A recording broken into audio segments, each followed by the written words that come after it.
नमस्कार दोस्तों, अनसुनी दिव्य कथाएं में आपका स्वागत है।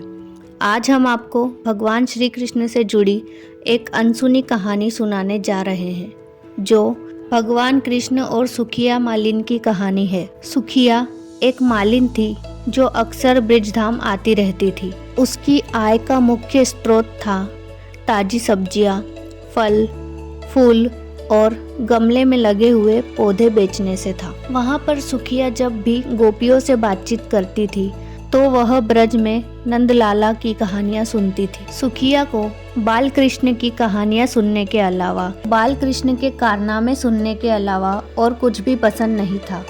उनके मन में नन्हे कृष्ण की एक झलक पाने की लालसा थी। सुखिया भगवान कृष्ण की एक झलक पाने के लिए घंटों तक नंद बाबा के घर के बाहर बैठी इंतजार करती रहती थी। सुखिया ने भगवान कृष्ण की एक झलक की उम्मीद के लिए बहुत इंतजार किया, लेकिन उसे भगवान कृष्ण के दर्शन नहीं हुए।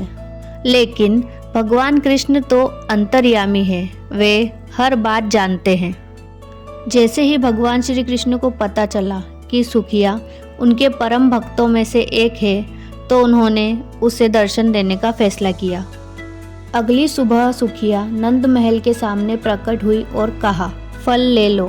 भगवान कृष्ण ने उसकी जैसे ही आवाज़ सुनी, वे तुरंत उसके पास दौड़ पड़े। सुखिया की खुशी का ठिकाना नहीं रहा। उसने सामने देखा और नंद लाला को अपने सामने खड़ा पाया। छोटे से कृष्णा को सुखिया ने कई सारे फल दिए। उन फलों के भुगतान के लिए बाल कृष्ण मुट्ठी भर अनाज बाहर ले जाने के लिए प्रयास करते हैं और घर के अंदर जाकर मुट्ठी भर अनाज लेकर आते हैं, लेकिन हर बार जब वे अनाज निकालते थे तो वे जमीन पर गिर जाते थे।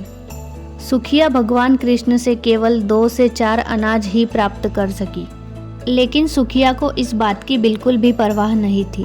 वह इस बात से बहुत प्रसन्न थी कि उसने अपने हाथों से तोड़े हुए फल परमेश्वर को दिए और उन्होंने इसे खाया। फिर सुखिया अपने चेहरे पर मुस्कान लिए घर पर आ गई और उसकी पूरी फलों की टोकरी खाली थी, क्योंकि उसने अपने सारे फल बाल कृष्ण को दे दिए थे। जब सुखिया अपने घर पहुंची और उसने अपनी टोकरी को सिर से हटाया, तो उसने पाया कि उसकी टोकरी कीमती पत्थरों और रत्नों से भरी हुई है। सुखिया समझ गई कि भगवान कृष्ण की उन पर कृपा है। सुखिया ने मन ही मन बाल गोपाल के प्रति आभार व्यक्त किया और इस प्रकार बाल कृष्ण ने अपनी परम भक्त सुखिया का उद्धार किया। तो दोस्तों, आपको यह कहानी कैसी लगी हमें कमेंट करके ज़रूर बताएं और इस प्रकार की और अनसुनी कहानियाँ सुनने के लिए हमारे चैनल को सब्सक्राइब करें। राधे राधे।